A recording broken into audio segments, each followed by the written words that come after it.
Hello friends, welcome to my channel UPSC Live. Friends, recently Angelo Matthews have become the first cricketer in 146 years of the international cricketer to be timed out. Angelo Mathews पहला cricketer बना है जो 146 साल के इतिहास में cricket के जिसको टाइम्ड आउट करार दिया गया है। तो आखिर ये टाइम्ड आउट होता क्या है, क्या क्या मोड ऑफ डिसमिसल होते हैं, इसके बारे में हम लोग डिस्कस करेंगे within very short span of time. So let's start. देखिए, टाइम्ड आउट क्या होता है।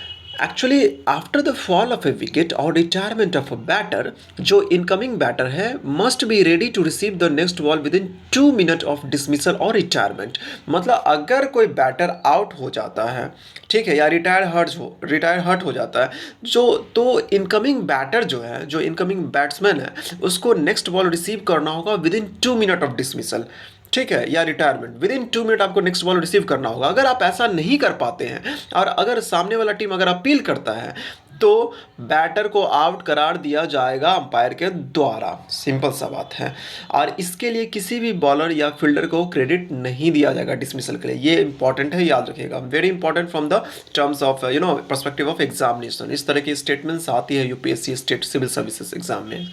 अब देखिए, जो ये तो टाइम आउट एक मोड है डिसमिसल का। और क्या मोड होता है डिसमिसल का, उसके बारे में हम लोग डिस्कस करते हैं वेरी क्विकली।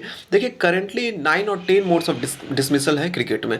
सबसे ज़्यादा कॉमन जो है वो डिसेंडिंग ऑर्डर में हम लोग डिस्कस करते हैं। डिसेंडिंग जो सबसे ज़्यादा कॉमन है, फिर उससे कम थोड़ा कॉमन, उससे कम कॉमन, उसमें सबसे ज़्यादा आउट जो होता है वो कॉट कैटेगरी में होता है। कॉट मतलब कैच आप पकड़ लिए, फिर दूसरा बॉल आउट हो गया, third LBW, fourth run out, fifth stumping, इस तरीके से होता है। ठीक है, लेस कॉमन है retire out, hit the ball twice, obstructing the field, fourth timed out. तो ये सब कैटेगरी है। ठीक है, अब देखिए why time out is very exceptional. Actually you will find that except timed out other modes of dismissal have been seen multiple times in international games. अगर time out को छोड़ देता, अदर मोड ऑफ डिसमिसल जो उसको कई बार देखा गया international games में।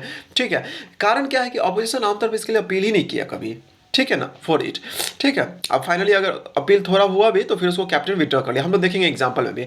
देखिए, अब किस केस में बैटर को आउट दिया जा सकता है? दो केस में, या तो अगर अपोजिशन अपील करे तभी, या फिर दूसरा केस में कि बैटर अगर डिसाइड करे खुद से कि बिना अपील के भी अगर वो walk out of the pavilion, अगर वो पवेलियन से बाहर चला जाता है बैट्समैन खुद, तो आउट करार दिया जाएगा। अब देखिए, कैप्टन जो है फील्डिंग टीम, उसको एक प्रिविलेज है कि वो विड्रॉ कर सकता है अपील अगर अंपायर उसको आउट दे दिया है पहले तो।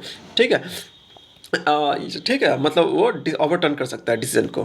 ठीक है, अंपायर भी डिसीजन ओवरटर्न कर सकता है अगर कैप्टन जो है वो ऑप्शन अपील को विड्रॉ कर लिया है तो। ठीक है, एग्जांपल क्या है कि इयान बेल के केस में हम लोग देखे थे 2011 में, जब एम एस धोनी जो थे वो क्या कहते हैं विड्रॉ कर लिए थे वो। ठीक है, लेकिन इस केस में क्या हुआ, एंजेलो मैथ्यूज के केस में शकीब अल हसन जो कि बांग्लादेश के क्रिकेट टीम के कैप्टन थे, उन्होंने ऐसा नहीं किया। ठीक है, इसलिए आर्गूमेंट वगैरह भी हुआ। जो अंपायर्स थे मैरिस इरस्मस और Richard Illingworth as well as Bangladesh keeper जो उनके साथ मैथ्यूज का थोड़ा डिस्कशन भी हुआ, आर्गूमेंट हुआ, फिर उसके बाद वो पवेलियन में चले गए। तो ये था टाइम आउट। बहुत इंपॉर्टेंट चीज़ है, इसको याद रखना। And do subscribe my channel. I will keep uploading interesting video from the examination point of view. Thank you.